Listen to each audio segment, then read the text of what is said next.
Angela Rayner, the Deputy Prime Minister and the Housing Secretary, has admitted that she failed to pay the correct level of tax on her £800,000 Hove flat. She underpaid stamp duty by around £40,000 after declaring it her main residence when complex arrangements around her family trust meant that technically it was her second home.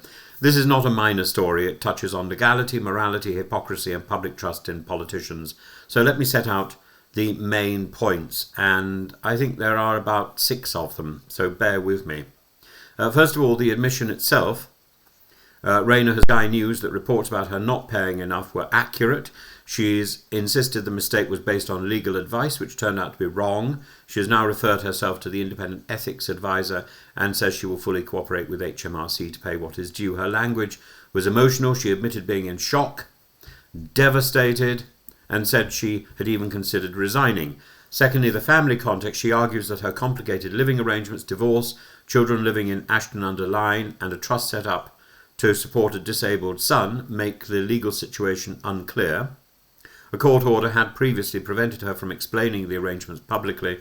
That order has now been lifted, and she claims that she has acted transparently once permitted to do so. Thirdly, there is no suggestion she has broken the law. Stamp duty, trusts and property tax are notoriously complex, and many ordinary people would sympathise with mistakes caused because of poor advice. But politics is about perception, and as the Housing Secretary herself, responsible for property and council tax, Rayner is expected to set the rules and live by them. Richard Tice of Reform UK has noted, legal, yes, but is it morally sound?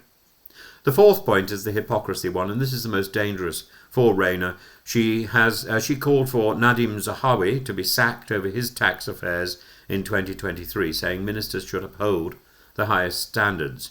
The Conservatives are now gleeful as a result. Sir Mel Stride called it utterly extraordinary that she failed to pay the right amount while families face Labour's tax hikes. Hypocrisy erodes credibility more quickly than error.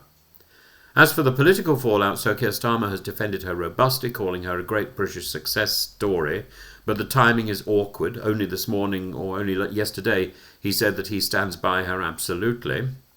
Labour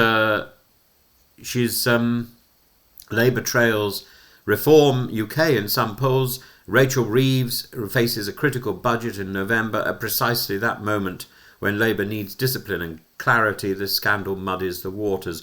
Her story has been one of grit and class mobility. The single mum on a Stockport estate who rose to be Deputy Prime Minister. The symbolism is undermined if she appears to exploit complicated tax rules to save money on property. It risks her looking like the very political class she once promised to stand against. Her defence is that she relied on professional advice. She didn't intend to dodge tax and has moved quickly to rectify the mistakes. People make mistakes, she said, but I conducted myself in trying to do the right thing.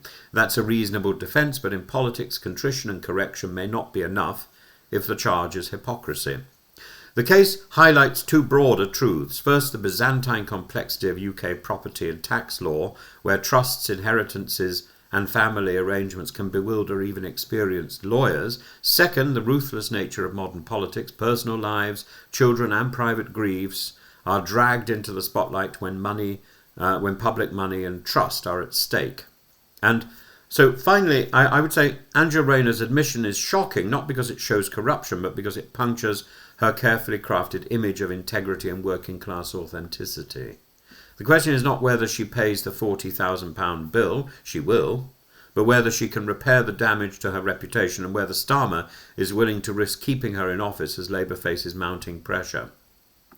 If Zahawi had to go, then why should Rayner stay, particularly as she called for him to go? That is the uncomfortable parallel which will now dominate Westminster.